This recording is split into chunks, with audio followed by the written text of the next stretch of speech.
afternoon, guys. It's 3:30 in the afternoon. Dito ako sa tindahan. Obvious ba nasa tindahan ako? At ako ay nagkakape-kape, nagmerienda. Bawal nga sa akin ang kape, guys, pero ngayon lang ulit ako uminom ng kape. Na-miss ko yung kape, guys. Para akong maloka-loka pag walang kape. Hinahanap ng katawan ko yung kape. Kaya paminsan-minsan nagmi-milk ako, kaya lang nasusuka kasi ako pagka pure milk ba. Hindi na kaya. So, well, ang ating topic ngayon, guys, is this is all about customer. Ayan. Meron ba kayo, lalo na yung mga kasari ko dyan, mga kapwa ko may tindahan, meron ba kayong kinabibisitang customer? Kung meron, hindi ka nag-iisa, guys. Isa na ako doon. May kinabibisita na kahit anong buwisit ko, guys, hindi ko pa rin makuhang magalit. Hinayaan ko lang din. Pero nagsasalita ako. Nangangatwiran ako. At buong akala ko hindi na siya babalik dahil nangatwiran nga ako. Ipinapaintindi ko sa kanya. Pinapaintindi ko sa kanya na yung meron dito, tanging nag-iisa lang siya, guys. Parang bagong salta lang sila dito. Kasi ngayon ko lang sila nakita dito. So, although ilang buwan na sila dito nakatira, pero one time, matagal ko siyang hindi nakita, siguro taga mga 2 weeks siguro hindi siya buibili dito. So, ibig sabihin, guys, umaalis. Yung pala, umalis nga at nagpunta daw sa isang anak niya sa Bulacan. Ganon. Tapos, alam ko na rin yung pangalan niya, guys. But, I don't know kung saan siya nakatira. Basta, somewhere daw, diyan lumiliko sa kabilang kalye. Pero hindi ko alam talaga, guys. Hindi ko talaga siya kilala. Ngayon ko lang siya nakita. Although parang nanay ko na nga, parang kaidaran ng nanay ko. Parang ganun, guys. Kaya nakakahiyang isang kalapastanganan kung sagot-sagutin kung pabalang-balang ba. Na yung walang respeto ba. Nangangatwiran ako in a nice way na with smile pa nga eh. Siya ang nagagalit, guys, pagka may tumatanggi ako. Kasi, guys, nung una reklamo talaga siya, guys. Panay reklamo niya na pwede bang ganito, mahal naman doon daw sa kabila, mura daw doon. Sabi ko, ba't hindi po kayo doon bumili, mura pala dito magkaiba po naman yata kami ng pinagbibilang, kaya magkaiba kami ng presyo, sabi ko ganyan. Tapos masungit daw doon. Ibig sabihin hindi ako masungit. Hindi naman, never akong nagsungit sa mga customer ko, guys, sa mga bumibili ko. At malapit ako sa mga bata, guys. Malapit ako sa mga bata. Very close ako sa mga bata dito, mga teenager, mga ganun. Yung mga medyo matatanda na hindi masyado. Tapos kasi malambing ako.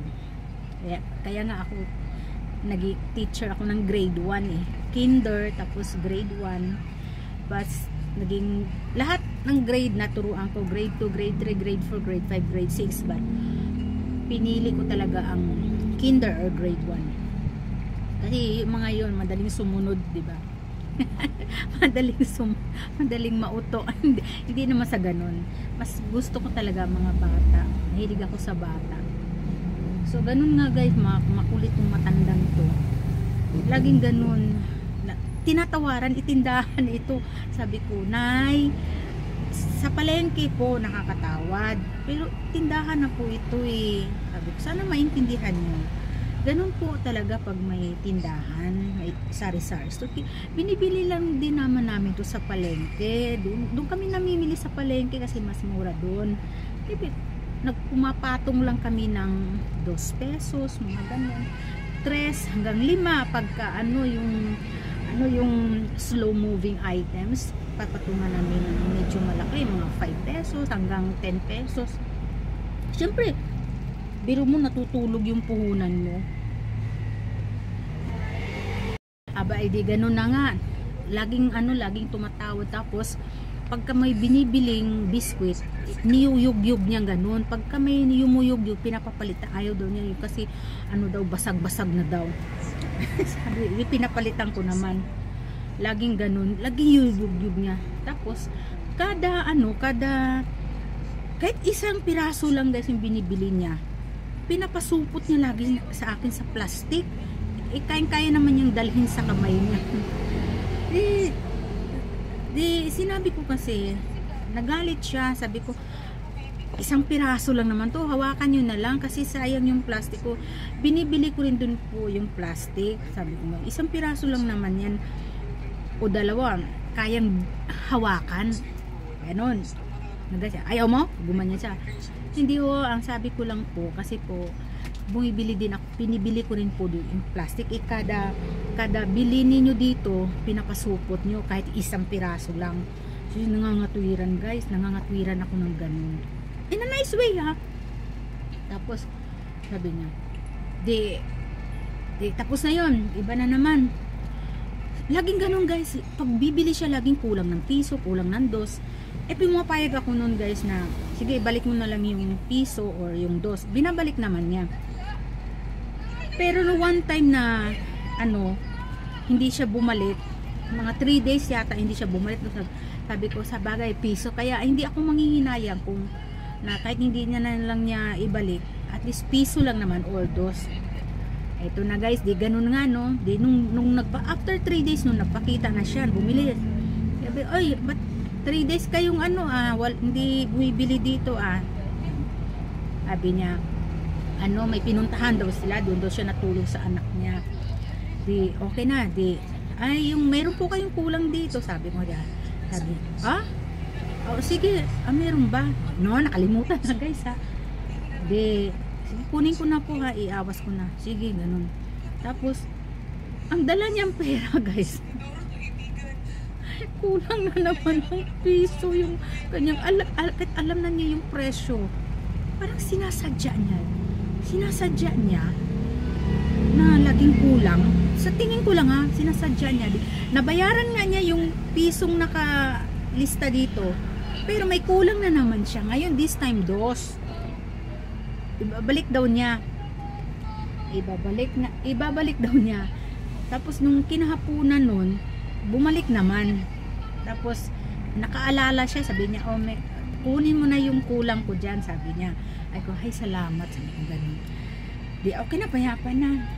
Tapos bumili na naman siya na lagi niyang binibili dito yung Hansel cracker, isang piraso. Tapos pinababalot lagi niyang plastic. So ang ginagawa ko guys, sa kabisitan ko ba, yung mga plastic, gumawa na ako ng paraan, yung mga plastic na mga pambalot ng biscuit ba, hindi ko siya sinisira totally, iniipon ko. Yun ang ginagamit ko pag siya ang bumili guys, yun ang ginagamit ko pambalot. So ginawan ko na ng paraan. So wala nga tayong maging problema. So pero nakita ko siya, nakaka-stress, nakakabigay siya ng stress sa akin guys, na makulit. Yun na nga, matanda, makulit kasi. Hanggang sa one time guys, lagi nga siya dito bumibili. Nababaitan siya sa akin. Di siya doon, masungit daw doon. Para daw sinisigaw siya. Ano yan? Ganun daw mag-ano. Ako, ano po yun? Tapos pagkaalis na siya, thank you. Nagti-thank you ako kasi bumili dito. Ganun lagi akong ganun. Mayroon akong naka-ready ngiti. Ganun. Yun ang sikreto ko.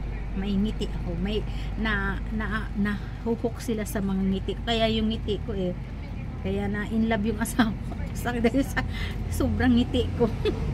Siyempre bata pa tayo noon, iba na may itsura natin kay matanda na tayo. Nung aking kabataan ayan, nabihag sa mga ngiti ko. Hala guys, nagsimula na siyang mangutang. Kesyo daw ganito, hindi pa daw siya binibigyan ng pera ng anak niya. Utang daw siya worth 50 pesos daw, sabi niya. Sabi ko, diniretso ko na, ay nanay, sorry po, hindi po ako nagpapautang kasi maliit lang po ang puhunan ko dito. Tsaka po matumal, wala masyadong bumibili. Tapos tapos may utang, wala pong umuutang dito. Kahit sino po, kayo lang po. Sabi niya, ayaw mo! Sabi sa akin. Ayaw mo hindi nga po, sorry po, hindi ko po kayo kilala. Hindi ko rin po kayo, alam ko saan kayo. Hindi mo ako kilala? Araw-araw akong bumibili dito. Sabi, oo nga po, pero hindi ko po kayo kilala talaga kung saan kayo nakatira. Dyan lang ako. Ganun doon, dyan lang ako. Talaga, sorry. Talagang pinanindigan ko guys na hindi ako nagpapautang talaga. Lumayas guys. Nagalit. Nagalit. Doon siya pumunta sa kabilang palengke. Di inaabangan ko kung may bitbit, kung pinapautang. Walay nagpautang sa kanya guys. Kasi nababanas din yung mga tindera doon sa kabila din. And syempre nagkikwentuhan din kami. Ikinikwento rin nila sa akin na mayroon bang matandang bumibili sa na makulit, ganun.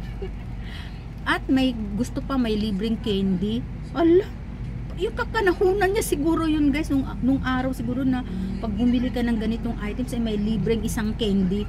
Iba na ito. Natatawa talaga ako guys. Naku, wala talaga nagpautang sa kanya guys. Sabi ko, sige, inabangan ko. Sabi ko, sana minsan pa nga may sinasabi, nanay, kung gusto niyo wag na kayong bumalik dito. Gumanyan ako, wag na kayong bumalik dito. Ganon, parang ginanyan ko siya, sinagot ko siya ng ganyan. Wag na kayong bumili dito sa akin, doon na lang kayo bumili. Kasi mahilig siya, magkumpara na. Sabi niya, bakit daw sa Pure Gold 20, ba't daw sa akin 22? Nay, doon ako namimili sa Pure Gold. Nakita nyo, dos lang yung tubo ko. Kasi nga, tindahan po ito. Dapat alam nyo po. Nagalit, hindi niya pinatapos yung aking explanation. Lumayas, nagdadabog. Tapos sinasara yung gate. Sabi ko, wag nyo pong isara yung gate. Sabi ko ganyan. Sinasara niya yung gate ko para siguro nagalit. Gusto niya siguro wala nang magbumili dito. Sinara niya yung gate. Sabi ko, wag niyo pong isara yung gate. Buksan niyo lang po. Pilit niyang isinasara. Ay, Diyos ko, nakaka-stress talaga sa akin guys. Tapos after that incident, nangutang siya. Sabi ko, ay salamat, sana wag nang bumalik dito. Kahit wag na siyang bumili, hindi siya kawalan sa akin. Guys, kanina nakangiti nung pumasok at bumili ng 2 Hansel tsaka isang sabon, yun lang. May dala siyang 50 pesos. Tapos gusto pa nga niya ibalik yung sabon kasi 18 na kasi yung biskwit. Siguro tinitipid niya yung pera. Siguro binibigay sa kanya ng anak. Binibigyan lang siguro siya ng 50 pesos ng anak niya. Kasi laging, ang dala niya lagi 50 pesos. Tapos lagi siyang bibili ng sabon. Tapos kako, mayroong siyang apo dito na bumibili, tinatanong ko. Sabi ko sa anak, nanay, at ano mo yung matanda dito, minsan kasabay mo sa lola ko po. Sino kumakain ng Hansel? Lola ko po. Lola pala niya yun na kumakain ng Hansel. Mas matino pa yung bata kausap. Hindi makulit. Itong matanda siyempre matanda na, kaya pasensya lang talaga ako. Kaya kanina okay kami, bumili siya kanina dito, pero nagbago isip niya, binili na rin niya yung sabon kasi daw wala na daw matitira sa pera niya. Ganun siya, wala, parang naisip, pag-isip niya mas mura dito sa akin kumpara doon sa kabila. Medyo mahal kasi nagre-rent doon may renta kasi doon. Dito di ba kung nagre-rent, sarili ko to, sarili kong bahay to, wala akong nire-rentahan, kaya mas mahal doon. Ayaw nila doon kasi dito sila bumabalik sa akin kasi mura, talagang mura ako guys. Doon lang ako nakakatulong sa mga consumer na bumibili sa akin. Doon ako nakakatulong na mura lang ako magpatong. Hindi ako ganun kalaki magpatong ng mga paninda ko, mga tubo ko. Yeah. So yun lang guys, sinishare ko lang. Ito nakaka-stress sa akin. Tanging siya lang guys. Kaya pinagpapasensyahan ko lang talaga. Yun lang, bye. Thank you for listening.